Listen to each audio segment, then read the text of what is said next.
Magandang araw po sa ating lahat. Welcome po sa A Mother's Heart Channel. Ito po ay bagong start at sinimulan ko po talaga ito para sa ating mga nanay. Alam mo na, marami tayong pagsasalu-saluhan kasi po ang buhay nanay ay sadya naman pong challenging talaga.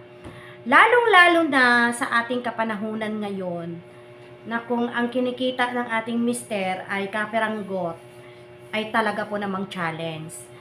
Pero sana itong channel na to ay makatulong sa bawat nanay na dumadaan sa mga pagsubok sa mga panahon ngayon. So, kasi meron tayong mga anak na isi-send sa school, meron tayong mga pagkain na kailangan bilhin araw-araw, meron tayong mga iba pang mga pangangailangan sa bahay at kung minsan ay umi-extra pa yung hospitalization, all of the sudden may mga problemang dumarating.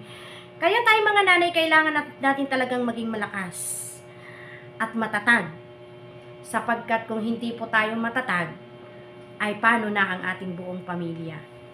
So, uumpisahan po natin ang channel na ito na may pagpupuri sa atin pong Panginoon, sapagkat tunay nga na kapag ang lahat ay ibinigay natin sa Kanya at isinorender natin sa Kanya, He will do the rest. So itong kantang ito ngayong umaga ay kakantahin natin ng sama-sama. Kung alam nyo po yung lyrics ng kanta, wag nyo lang pong pakinggan yung aking boses, pakinggan na lang po natin ang message ng kanta. Sabi po dito, kahit ano pa man ang mangyari, kahit dumadaan pa man tayo sa pagsubok, although masakit, although hindi natin alam kung minsan kung ano gagawin natin, but sabi ng Panginoon, be still, at alamin natin na siya ay Panginoon.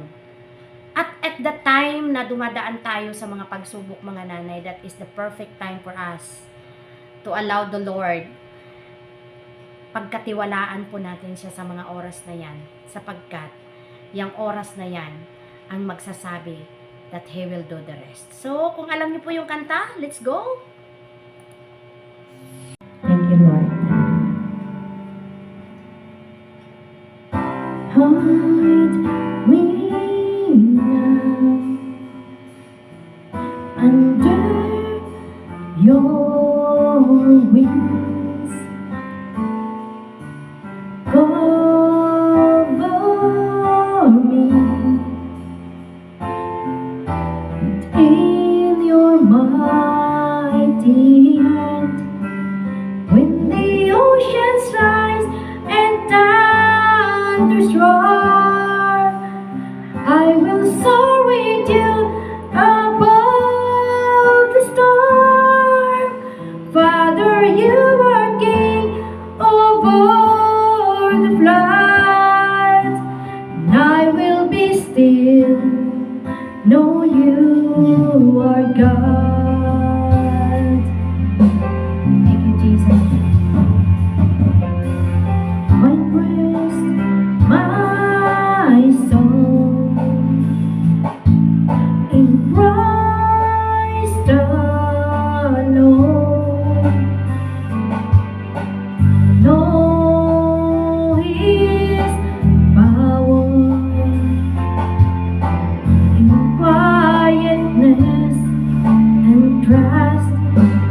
When the oceans rise and thunders roar, I will soar with you above the storm.